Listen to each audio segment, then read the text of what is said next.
Ooh-wee! Would you look at that? Just look at it. You better, because it's never going to look like that again. Brand new 2022 200R. We've been waiting for this bike for like 2 or 3 months. It finally came in. Bone stock, hadn't done a thing to it except for obviously the pipe guard. We threw it on real quick. We didn't want to smash it first ride, but we're gonna do a quick ride review of it today, compare it a little bit with the 21-300, just a little bit. We're gonna answer the main question everybody wants to know. You know, does this bike have enough bottom end to be a legit, you know, race bike or for a heavier rider? We got a 200-pound rider today and a 140-pound rider, so we're gonna definitely find that out, you know, and how light and flickable is it, you know? So I'll step back here. There is the 21 beta, so you can see the difference in them. They went with a little bit more red look this year. They even have a red number plate instead of white, so that does look good, you know, the red fork guards and all that. So that's one of the main differences, a little bit more red. Fork tubes, you see the 21s were black, the 22s are more like your KYB Showa, you know, finish to them. Last year they came with Michelin's, this year Maxxis. So we're gonna get on this thing and see if it can lug up hills. Not as good as the 300, but close enough. Obviously do some lap time, see how well it starts. Is the suspension still amazing? You know, all that good stuff. But the main thing we're gonna answer today is, you know, is this a legit race bike for a heavier guy? You know, is it actually lighter and more flickable in the tight woods? So let's get on these things and find out. Over a few little logs there. I just got off the 300. Getting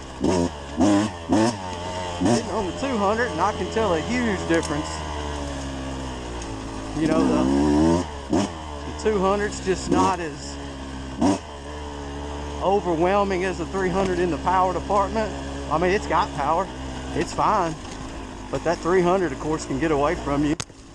This little 200, you can feel the difference, man. It is lighter, it's a smaller little bike, nimble. Let's hit some more logs and stuff with it and try it in this tighter woods. Oh yeah,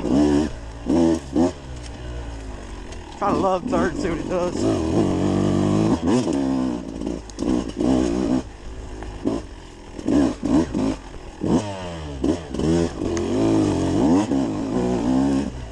Yeah, there's just that ever so slight difference in power.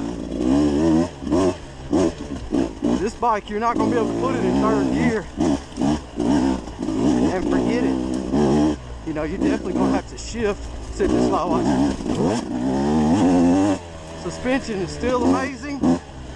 I feel like a toy compared to the 4-strokes. No comparison at all.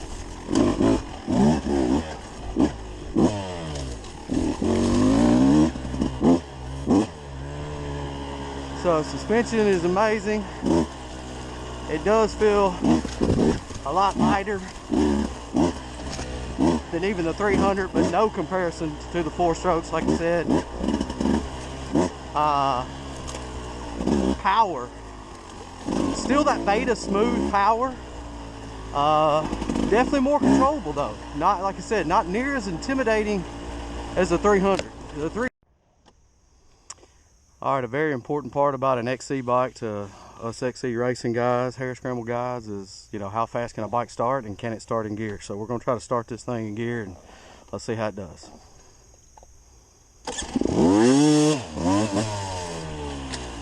All right, well, I'd say that was pretty damn quick. Started with it in first gear and the little 200's got enough power to raise up even with me on it. So that was pretty good. Let's try it one more time, just to make sure it wasn't a fluke.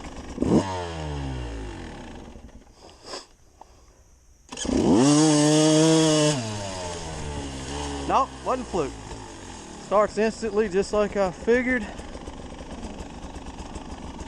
So you got nothing to worry about there. As you can see in front of me, dry old creek bed. This is where we test our suspension. You know, just see how good it is for off-road use. Is it gonna deflect me, beat me to death? Whatever, you know. We've ran over logs on this bike already.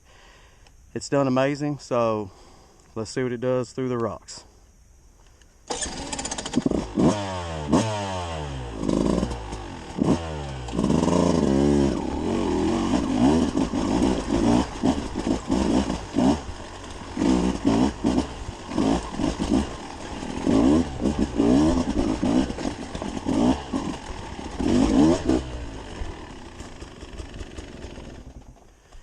Well, I say it did pretty good. No crazy deflections. Went right through it. No problems at all. All right, here's where we're going to compare the 300 and the 200 as far as like lugability.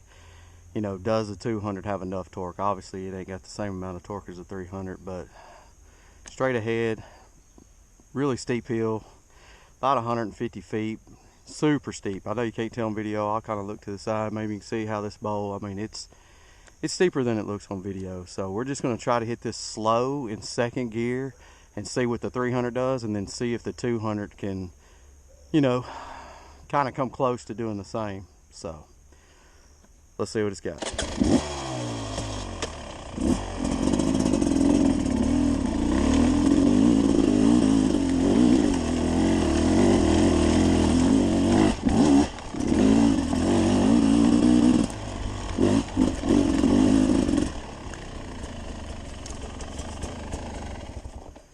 All right, so no problem on the 300. We're back over here at the steep hill. We ran this on the 300 RR in second gear. Try to just lug it up the hill. 300 had zero issues with it. So let's see, with a 200-pound fat boy on it, if this little 200 can do it in second gear.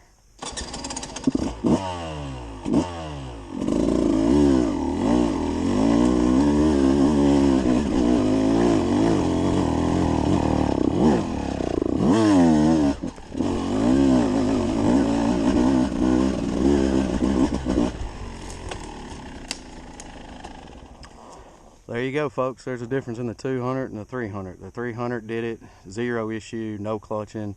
I was trying to actually hold it back so it wouldn't gain speed up the hill. The 200 did lose a little bit of momentum, and I had to clutch it that one time. So what I'm finding too as I'm riding is it seems like I just have to do everything basically a gear lower on the 200 from the 300. But does this 200 have plenty of grunt to haul around a 200-pound guy and do whatever you want to do? Absolutely. You know, you just gotta ride it a little bit more. You can't be near as lazy on this bike as you can be on the 300. But I mean, so far, would I use this as a race bike? Without a doubt. It's a little bit smaller, it's a little bit more nimble, it's really peppy, got plenty of speed, but it's a controllable speed to where the 300 can definitely get away from you. But also at the same time, the 300, you can be lazy on it and it'll bail you out. So there's that too. But you know, to answer the question, does the 200 have enough torque down low to do what you need to do? Absolutely, 100% yes.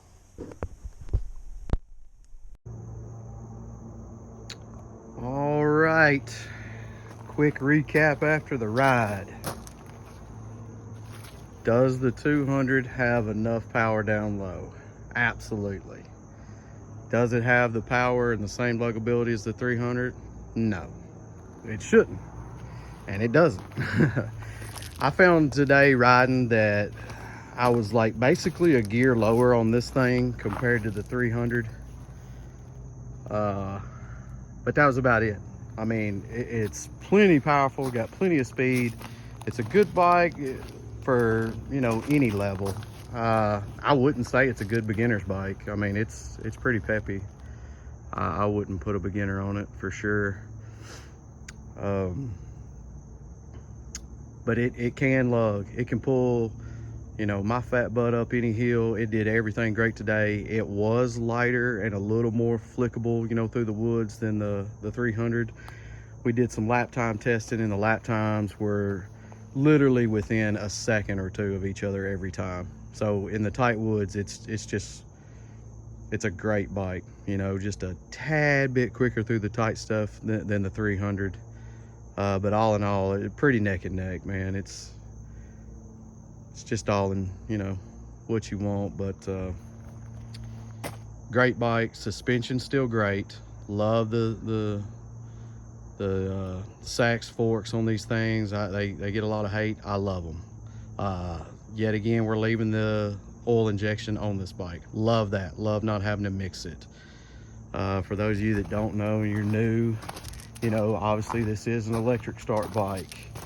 The Betas do have a no tool required air box cover right there where it says pull. You just pull that, comes right off.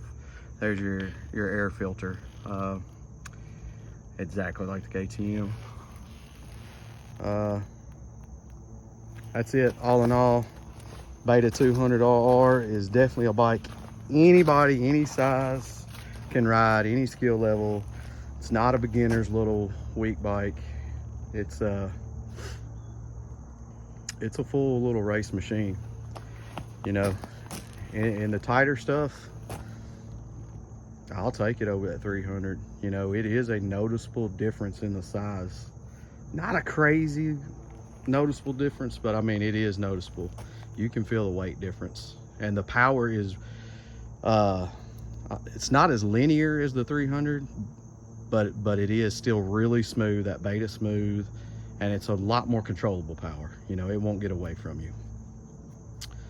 So another great bike from Beta. 22s look better in my opinion, and that's about it. Can't think of anything else.